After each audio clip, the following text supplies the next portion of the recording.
وما ارسلناک الا مبشرا ونذیرا، اے نبی ہم نے نہیں بھیجا آپ کو مگر بشارت دینے والا اور خبردار کرنے والا بنا کر۔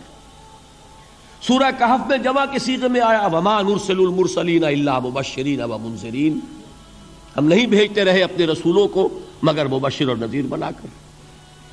حضور کے بارے میں فرمایا انا ارسلناک شاہدا ومبشرا ونذیرا، جمع کے صیغے میں سورہ نساء میں فرمایا رسلا مبشرین ومنذرین لئلا یکون للناس علی اللہ حجۃ بعد الرسل وکان اللہ عزیزا حکیما۔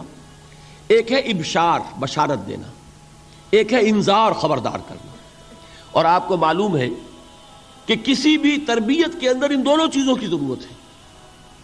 کبھی ایسا ہوتا ہے کہ ڈانٹ ڈپٹ کی ضرورت پیش آتی ہے، دھمکی کی ضرورت پیش آتی ہے، باز آ جاؤ، اپنے رویے کو درست کرو ورنہ پکڑ ہوگی، سزا ملے گی۔ کبھی آپ شاباش دیتے ہیں، ہمت کرو، گھبراؤ نہیں، تمہارے اندر صلاحیت ہے، مایوس نہ ہو، ہمت تمہاری کیوں جواب دے رہی ہے، تم بڑے ذہین ہو، محنت کرو، بڑے اعلیٰ درجات ملیں گے۔ قرآن مجید میں یہ دونوں رنگ ہیں جو اختیار کیے گئے، ایک تبشیر کا رنگ ہے، ایک انذار کا رنگ ہے۔ سورۃ العصر میں انذار کا رنگ ہے، خبردار تمام انسان ہلاکت اور بربادی کا نوالا بننے والے ہیں سوائے ان کے جو چار شرطیں پوری کریں، الا الذین آمنوا وعملوا الصالحات وتواصوا بالحق وتواصوا بالصبر۔ تو معلوم یہ ہوا کہ یہ کامیابی کے جو منیمم پری ریکویزٹس ہیں، مجھ سے کہا گیا کہ انگریزی کے الفاظ کا فوراً ترجمہ کر دیا کرو، اور میں کر دیتا ہوں۔ اصل میں مغالطہ آپ کو یہ ہوتا ہے میں ترجمہ کہہ کے نہیں کرتا، لیکن اس کے بعد میں فوراً اردو کا مترادف جو ہے وہ لے آتا ہوں، لیکن میں یہ اس لیے استعمال کرتا ہوں انگریزی اصطلاحات، جیسا کہ میں نے عرض کیا تھا کہ میرے اصل مخاطب ہیں جدید تعلیم یافتہ لوگ، اور جدید تعلیم یافتہ لوگوں کے کمیونیکیشن جو ہے، ابلاغ، وہ ان انگریزی اصطلاحات کے ذریعے سے زیادہ بہتر اور صحیح تر ہوتا ہے، ورنہ وہ بات سمجھیں گے نہیں۔ اسی لفظ ابلاغ کو وہ نہیں سمجھیں گے اور کمیونیکیشن کو سمجھ لیں گے۔ یہ ہے اصل میں ساری مصیبت کے جو اس وقت ہمارے سامنے ہے، اس لیے یہ الفاظ ہم استعمال کرتے ہیں۔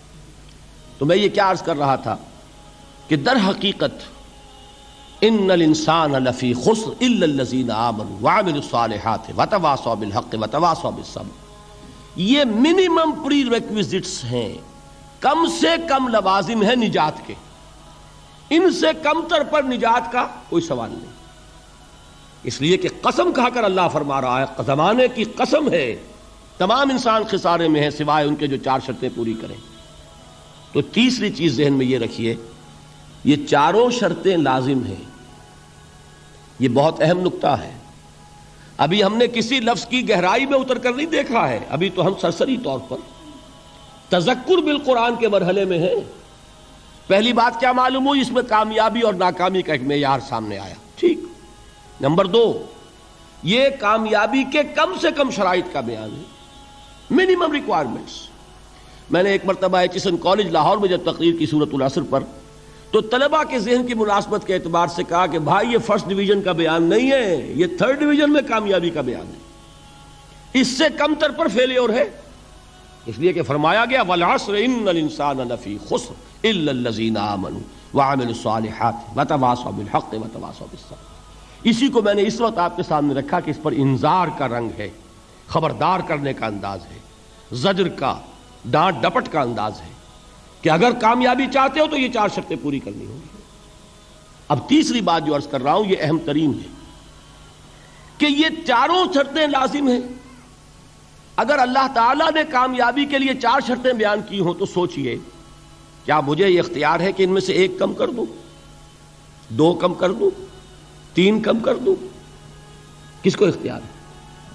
اللہ کے بیان کردہ کسی چیز میں اختیار، یہ تو حضور سے کہا گیا تھا، سورہ یونس میں ہے، مطالبہ کیا مطالبہ کرنے والوں نے، ایت بقرآن غیر ھذا وبدل ہو، اے محمد صلی اللہ علیہ وسلم یہ قرآن بہت ریجڈ ہے، بہت سخت ہے، ان کمپرومائزنگ ہے، یہ کہیں بھی کوئی رو رعایت کرنے کو تیار نہیں ہے، تو ہمارا اور آپ کا معاملہ نہیں ہو سکتا اس قرآن پر، اس قرآن میں کوئی ترمیم کیجئے یا کوئی اور قرآن لائیے۔ تو حضور سے کیا کہلوایا گیا؟ قل ما یکون لی ان ابدلہ من تلقاء نفسی ان اتبع الا ما یوحی الی، اے نبی ان سے کہہ دیجئے میرے لیے ہرگز ممکن نہیں ہے کہ میں اس قرآن میں اپنے جی سے کوئی ترمیم کر دوں، کوئی تبدیلی کر دوں. میں تو خود پابند ہوں اس کا جو مجھ پر وحی کیا جا رہا ہے. سب سے پہلے میں خود اس پر عمل کرنے والا، میں خود اس کا پابند ہوں. تو غور کیجئے، قرآن بیان کر رہا ہے کہ 4 شرطیں ہیں نجات کی، اور آپ کے دل میں یہ بات بٹھا دی گئی ہے کہ صرف کلمہ گو ہونا نجات کے لیے کافی ہے، صرف ایمان سے نجات ہو جائے گی. یہ بات جو ہے ذہن میں رکھیے، ایک نجات وہ ہے جو ہزار برس تک جہنم میں کوئلہ بننے کے بعد نجات ہو. میں اس نجات کی بات نہیں کر رہا. وہ نجات تو ملے گی یقیناً. جس شخص کے دل میں رائی کے دانے کے برابر بھی ایمان ہوگا، وہ اپنے اعمال کی، اپنے کرتوتوں کی سزا بھگت کر بالآخر جنت کے اندر داخل کیا جائے گا، جہنم سے نکالا جائے گا. اور نکالا جائے گا تو اس وقت حال کیا ہوگا؟ جیسے جلا ہوا کوئلہ، اس کے سوا کچھ نہیں. حدیث میں اس کی شرح آئی ہے. لیکن یہ نجات نہیں. نجات وہ کہ جو اللہ تعالیٰ میدان حشر ہی میں ہماری مغفرت کا اعلان فرمائے، اللہ تعالیٰ اول وہلے میں ہمیں جنت میں داخل فرمائے. اس نجات کی بات کر رہا ہوں. وہ نجات جان لیجئے محض کلمہ گو ہونے کی بدولت نہیں ملے گی. اس نجات کے لیے شرط اول ایمان، شرط دوم عمل صالح، شرط ثالث تواصی بالحق، اور چوتھی شرط تواصی بالصبر. یہ قرآن کا بیان ہے، یہ کسی انسان کا کلام نہیں ہے کہ اس میں ترمیم کی جا سکے. 4 شرطیں پوری ہوں گی تو نجات ہوگی. اور اگر ان میں سے کوئی ایک، میں اس کی ایک سادہ سی مثال بھی دیا کرتا ہوں، بہت سمپل. سادہ مثالوں سے بات واضح ہو جایا کرتی ہے. آپ کسی حکیم کے پاس گئے، اس نے آپ کی نبض دیکھی، نسخہ لکھ دیا، 4 دوائیں لکھ دی، یہ اتنے ماشے اور یہ اتنے تولے، یہ فلاں، یہ اتنی، بھائی 4 دوائیں ہیں، استعمال کرو. اب آپ نے آیا ایک اس میں سے نکال دی، 3 رکھ لی، یا 2 نکال دی، 2 استعمال کر لی، تو یہ نسخہ اب کس کا کہلائے گا؟ یہ اس حکیم کا نسخہ نہیں ہے، یہ آپ کا اپنا نسخہ ہے. ہو سکتا ہے یہ نسخہ شفا نہ رہے، نسخہ ہلاکت بن جائے. اس لیے کہ آپ کو معلوم ہے، ہر شخص جو نسخہ لکھتا ہے وہ جانتا ہے. آپ کسی مرض میں ایک دوا دیتے ہیں جو بڑی تیز ہے، مضر ہے، ضروری بھی ہے دینی، ساتھ ہی اس کے لیے مصلح دیتے ہیں، کریکٹیو دیتے ہیں جو اس کے تیز اثر کو ختم کر دے، اس کا جو مضرت بخش پہلو ہے اس کا ازالہ کر دے.